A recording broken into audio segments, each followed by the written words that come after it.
Does connecting with a higher power really hold the key to spiritual awakening? Welcome to Path of Transformation with Anjali, Chugh. Our program will bring you the tools and techniques needed for transformation on a physical, spiritual, emotional, and psychological level.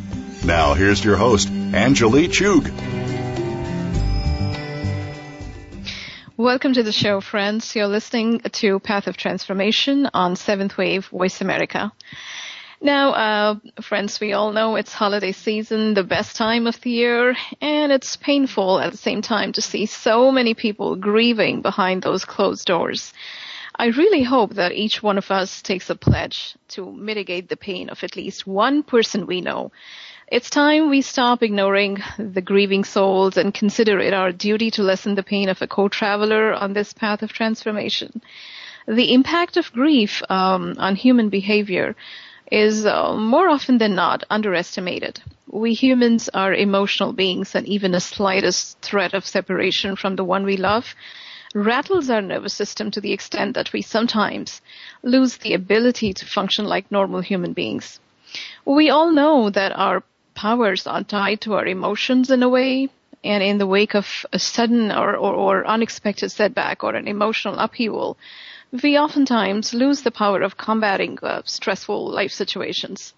We tend to slip into depression on being confronted with loss, arising out of separation, broken home, financial instability, or the worst of all, death of a loved one.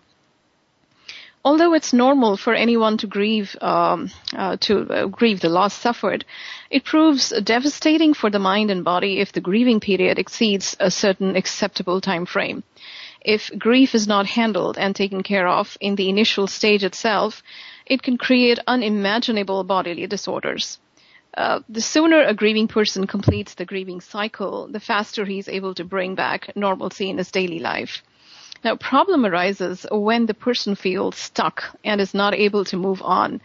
In such cases, it does not take long for the normal grief to turn into complicated grief. And when that happens, the bodily functions and mental faculties start shutting down.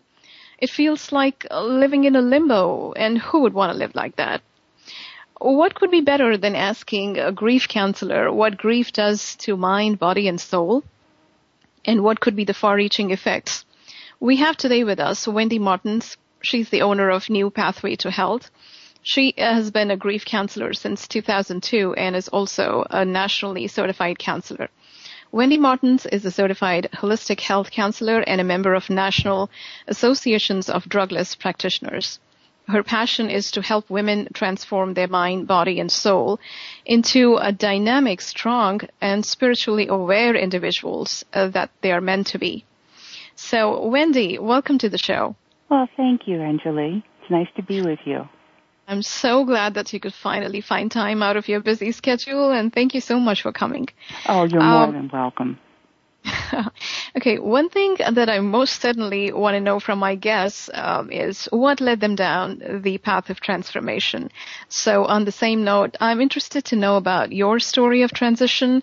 What was that single moment or event that triggered the process of transformation in your case?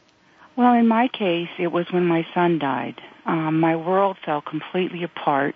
I had never been a spiritual person. My childhood was spent being taken to a church that I could not find any belief in, but that's another story. When Jamie died, my son, unexpectedly, my husband at the time and I went to see a grief therapist. I had no idea how to pick up the pieces of my life that were left scattered on the floor. My therapist, whom I saw for years after, started questioning my thoughts about what I thought had happened to Jamie, and I could honestly tell her that I still experienced his presence. There are a number of very strange things that happened to me where there was no rational explanation. A wooden bird that he actually had sent me for my birthday, which came broken, was magically fixed. I started finding pennies when I followed my new belief to do one thing every day that scared me. After I had completed